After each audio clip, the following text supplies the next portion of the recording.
Hi, hello and welcome back to F1 Challenge VB. My name is Mephisto, and our journey through the history of Formula 1 continues today with the opening round of the 1968 season, the South African Grand Prix. But before we begin, I would like to, as always, thank you for following this channel. We are still a small community, but we're slowly growing, which is quite nice. Also, thank you to those of you who took part in the straw poll, which is a way for you guys to interact directly with this series by voting for which teams Andy should be driving in any given season.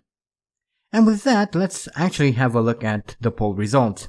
A total of 82 people took part in the poll, which is a pretty decent number. Anyway, let's break it down and find out which was the most popular team. Cooper and Rec Parnell haven't received a single vote. Scuderia Scribante, Owen Racing, Honda Racing, Anglo-American Racers and Brabham Racing received 1 vote each. RRC Walker Racing and Team Gunston each received 2 votes. Charles de Vogel Racing and Matra Sports received 3 votes each. Matra International and Team Lotus received 4 votes each. 5 people voted for Caltex Racing. Bruce McLaren Motor Racing received 6 votes. Gold Leaf Team Lotus had 7 votes. Joe Bonnier Racing received 8 votes, making them the 3rd most popular team. Ferrari were voted by 14 people, making them the 2nd most popular, but the team with the most votes, and therefore the winner of the straw poll, are B.M.W. They received 19 votes. So B.M.W. is going to be the team Andy will be driving for this season, and I'm looking forward to it. Hopefully we'll have a better season than in 1967. Anyway, thank you for everyone who took part in the straw poll. It is most appreciated, and of course thank you to everyone who's been following this channel. Without you, all of this would be meaningless. I haven't done this before, although I suppose I should have, so here goes.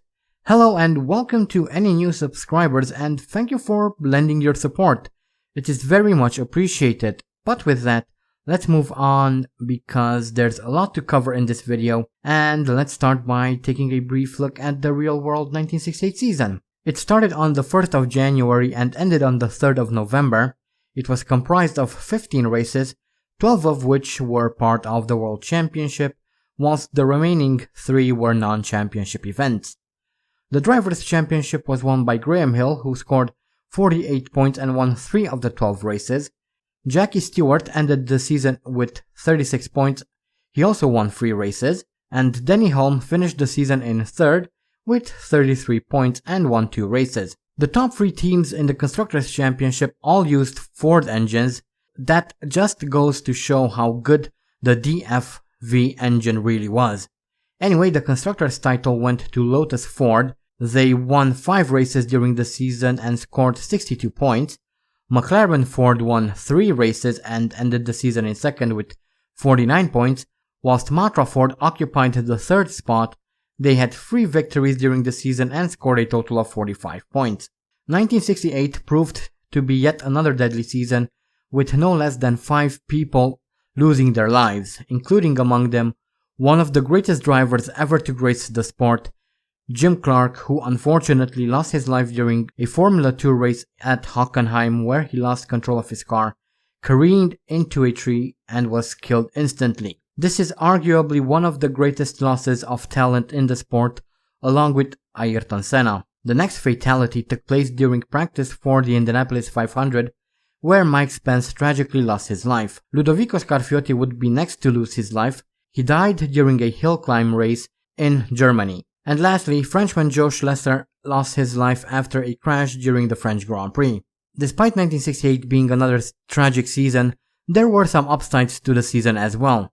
Probably most notably Jackie Stewart's breathtaking drive at the German Grand Prix under absolutely horrendous conditions. Many, including Stewart himself, agree that this was the biggest highlight of his career, and given the weather conditions during the race, it is easy to understand why. There were a number of changes that took place in the 1968 season as well. I'll start with a few of the smaller ones and then go to the 2 biggest changes. Starting with 1968, track safety became a huge concern, and there were many changes implemented, such as catch fences at the side of the track and the replacement of hay bale walls with tire walls. This is also when pit walls were introduced, although they were nowhere near as tall as they are today. Another minor change was brought forth by Denny Hulme. He was the first ever Formula 1 driver to wear a full-face helmet. This would soon become mandatory for everyone. Let's now move on to two of the biggest changes. First off, there was a change made to sponsorships. Up until now, sponsorship was highly restricted and was reserved to only car and part manufacturers. But in 1968, this restriction was lifted, and with that, teams would slowly depart from racing with their cars in their national colors, preferring instead to wear the colors of the main sponsors. As with any major change, this was initially met with a lot of backlash, mainly from the fans, but by this point, Formula 1 was truly a global phenomenon, and the big companies could no longer ignore it. They saw the potential for a lot of easy advertisement and did anything they could to put their logos and company colors on the cars. Up until now, Formula 1 wasn't really considered a sport, at least not in the way we think of it today. It was this thing rich amateurs would do on weekends. But with the arrival of sponsorships, the amateur gentleman drivers of yesteryear would give way to the highly competitive professional drivers. This, in my mind, is what ended the golden age in Formula 1. It's kind of sad when you think about it, but it was inevitable. As the sport was getting more and more professional, the costs kept going up, and therefore, this change, the allowance for Formula 1 teams to strike sponsorship deals with huge companies other than car manufacturers, was what allowed F1 to keep on going. Anyway, the other big change was the introduction of wings. Interestingly enough, F1 was kind of late to the party when it comes to wings, because there were a number of other motorsports that implemented them before F1 did, which is quite interesting considering that Formula 1 is considered to be the pinnacle of technology. Anyway, the first account of a Formula 1 car sporting wings was at the Monaco Grand Prix, and it was Graham Hill's Lotus that had them. However, these were a bit crude. The first proper implementation of wings was on Chris Amon's Ferrari at the Belgian Grand Prix. This is the first account of a car having full-length wings. By the end of the season, most teams would be sporting wings. As stated before, as with any major change, the introduction of wings was also met with backlash. But unlike with the sponsorships, wings were pretty much hated by not just the fans but by some of the drivers as well. There were a number of drivers who outright refused to have wings mounted to their cars. Some even thought of wings as being driver aids. In their mind, wings took away the skill requirement to drive these cars. With their introduction, suddenly it was possible for someone less skilled to more easily navigate a circuit and keep up the speed through corners. Make no mistake, although these wings provided some downforce, and indeed made it slightly easier to drive the cars, four-wheel drifting was still very common. And compared to the insane amount of downforce a modern wing can provide, these early wings were no better than sticking your arm out the window of a moving car. Anyway, today when we think of driver aids, we think of traction control, stability assist, active suspensions and the like, but in 1968 it was wings that were considered that. Today, we take sponsorships and wings on Formula 1 cars for granted. In fact, it would be very difficult to imagine the sport without them. But there was a time when the opposite was true. There was a time when sponsorships and wings were a completely alien concept, and I would argue that without these, Formula 1 would either be a completely different sport or it might not even exist anymore. So even though when these changes were introduced people didn't really like them, it is probably what allowed the sport to thrive and become the sport we all know and love today. Of course, I could talk about this all day and not get bored, but I guess you guys came here for some racing as well, so let's move on. Otherwise, I'll really end up only talking about wings and sponsorships and their importance in the sport. So, with that, let's have a quick look at what happened in the real-life opening round for the 1968 season, the South African Grand Prix. It was held on the 1st of January, it had 23 entries, all of them took part in the race, with 14 ending up retiring. The race consisted of 80 laps completed in 1 hour, 53 minutes and 56 seconds. Jim Clark started the race from pole with Graham Hill in second. Stewart was third on the grid but retired on lap 44 after his engine gave up. Jochen Rindt started the race from fourth. Brabham started fifth but retired on lap 17, also thanks to an engine failure. John Surtees started the race in sixth and ended it in eighth. After a magnificent drive, Clark won the South African Grand Prix, and this would unfortunately become his last victory and last race in Formula 1. Graham Hill finished the race in second, 25.3 seconds after Clark. Rindt went from 4th to 3rd and was 30.4 seconds behind. Eamon climbed from 8th to 4th, he was 2 laps down. Holm went from 4th to 5th, he was 2 laps down as well. And Beltois, who started the race from 18th, rounded off the top 6, he was 3 laps down. Jim Clark also set the fastest time of the race, and he did it in 1 minute 23.7 seconds on lap 73. Welcome back to the fantastic Kyalami circuit, where a lap starts off with a very long run down into turn 1, a medium speed right-hander. This is followed by turn 2, another medium speed right-hander. Turn 3 is next, a fast right-hand kink. Up next is turn 4, a fast right-hander, and this is followed by turn 5, a tight left-hander. A quick burst of power and we arrive into the S's, a tight left-right chicane, followed almost immediately by turn 8, a slow, nearly 180-degree right-hander. Lastly, we come through the final corner of the track, a high-speed right-hand kink that brings us around onto the main straight, and that is a lap around the Kyalami circuit. So, qualifying went about as well as you'd expect, and by that I mean it went horribly wrong. I first managed to set a 123.1, and that was about more than 10 seconds lower than the pole time, and then I managed to set a 123.026. that was about a 1/10 of a second improvement, and that was about as fast as I could go. So that's pretty much it for qualifying, unfortunately. That's not going to help us too much, but oh well. And here we are for the South African Grand Prix as we take a look at the previous Grand Prix winners. And unfortunately today in this video there will be no replays because the game kept crashing whenever I tried to load up the replay file to record it. So yeah, no replays. So sorry about that. But anyway, we have Jackie X on pole with Pedro Rodriguez in second, Graham Hill starting from third, fourth is Jackie Stewart, in fifth we have Denny Holm, and Bruce McLaren is rounding off the top 6, finally in the orange McLaren as we all know it.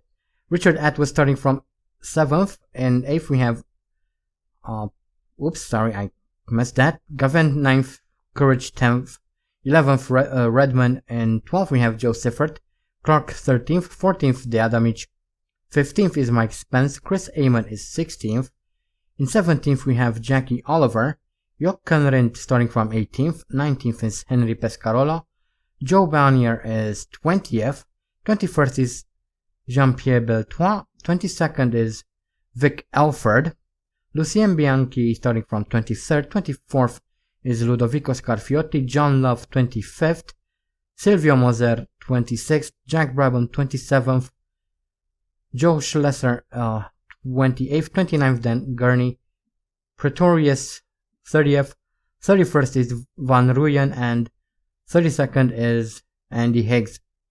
So that is a grid lineup for the South African Grand Prix. Hopefully it's going to go well for us. Obviously starting from the back isn't very good, but hopefully the race will be a little bit kinder to us. Again, there will be no replays because, well, the game didn't want to load. Well, at least not that it didn't want to load, it crashed whenever it loaded the or rather tried to load the replay file. Anyway, Bruce McLaren retired immediately due to some electrical failure, so he is stuck on the grid and is out of the Grand Prix, which allows us to move into 31st immediately, which is quite nice, as we are trying to get around Van Rooyen here.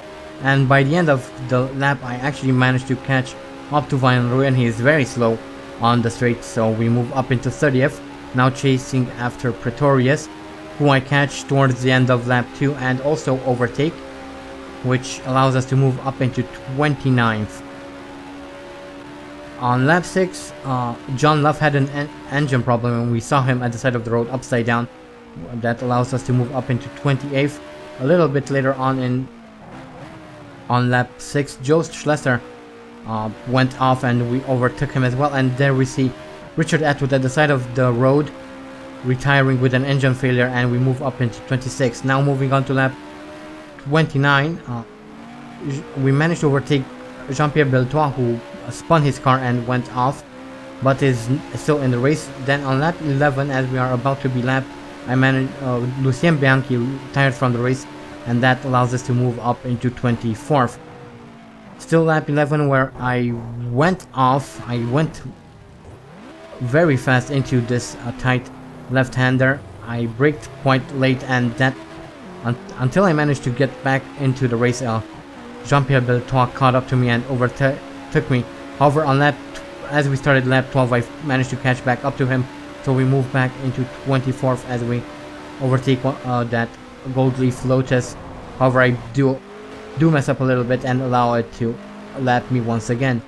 Lap 15 now, and Pierce Courage set the fastest lap of the race, and not just the fastest lap, but a new track record. So congratulations to Pierce Courage for that. As we now move on to lap 20, when Brian Redwin retired from the race. Not quite sure why. Actually, it was because of brakes, I just remembered. And then we move on to lap 23. I'm trying to pull away from Beltois as my engine blows up, and well, that's the end of our race as well. We were quite close to the end of the race, although I was a few laps down, maybe 3 laps down. But anyway, that is the end of the race, as we now move on to the very end of the race, as we see Jackie X crossing the line to win the South African Grand Prix. Congratulations to him. Graham Hill finishes 2nd, Courage 3rd, 4th, Eamon 5th, Andrea Adamic. Mike Spence is 6th. Unfortunately, this is going to be his final last race in Formula 1. And here we have a few other people who managed to finish the race. In fact, only a handful of people retired. Unfortunately, we are among them, as we take a look at the retirements right now. So that was the South African Grand Prix, quite an interesting race.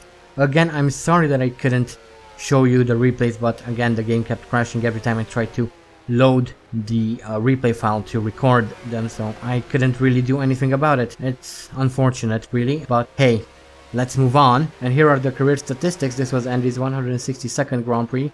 His best start is from first, has 16 pole positions, has set 29 fastest laps.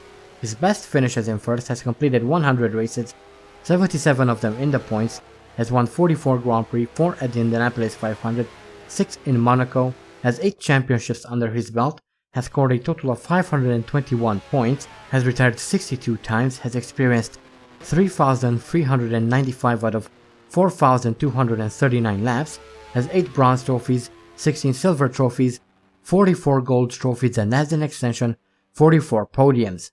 So now let's take a quick look at the driver standings, and obviously there's no change here. It's the exact same order in which they finished. Jackie X is now leading the championship with Graham Hill in 2nd, Pierce Courage 3rd, 4th Chris Amon, Andrea Adamic 5th, Mike Spence 6th, Andy Higgs is down in 26th, and bringing up the bottom of the driver standings is Bruce McLaren down in 32nd. So those are the drivers. Let's move on to the constructors, where we have Ferrari taking the lead of the constructors with Lotus in 2nd, 3rd Rec Parnell, R.01 Racing are the last team with points. Our team is in 18th, and bringing up the bottom of the Constructors Championship, our team Gunston down in 19th. So that was the South African Grand Prix. Once again, sorry for the lack of replays, but there really wasn't anything I could have done. I tried to reload the replay file like 4 or 5 times, but it kept crashing the game, so there really wasn't anything I could have done about it. So it really is unfortunate, but hopefully this isn't a thing that's going to happen too often this season. I know it's going to happen a few more times during the 70s, I believe, but hopefully it's not something that's going to affect an entire season. That would be quite awful in my opinion. But yeah, that was the South African Grand Prix. Congratulations to Jackie X. Congratulations to Ferrari. They did a good job. it was quite unfortunate for us that our engine gave up so close to the end of the race, but there was not much I could have done. I was quite struggling to keep up with the rest of the cars, but that was pretty much to be expected, really. I really don't think that we are going to be awfully competitive this season, but I guess we'll have to wait and see. This was obviously only the first round of the season, and there are 11 more races. This is the longest season so far, so there's still plenty of time to recover if we have that sort of luck. But that is the end of this video. Don't forget to vote for next season's team. Link is in the description. Also, don't forget to leave name suggestions for Andy's son. And as I stated at the end of the last video, I'll only take one name per person. And don't forget to type name suggestion at the beginning of the comments, because that's going to make it a little bit easier for me to find the comments that contain name suggestions. Obviously, I'm going to allow you guys to suggest names for the entirety of the season. So that's a lot of videos and a lot of comments. It is going to make it very easy for me to find those comments that contain suggestions if you type name suggestion at the beginning or anywhere in the comment, really. But make sure to type name suggestion. Anyway, that is it. I hope you guys enjoyed this video. Thank you all so much for watching, and as always, stay sharp.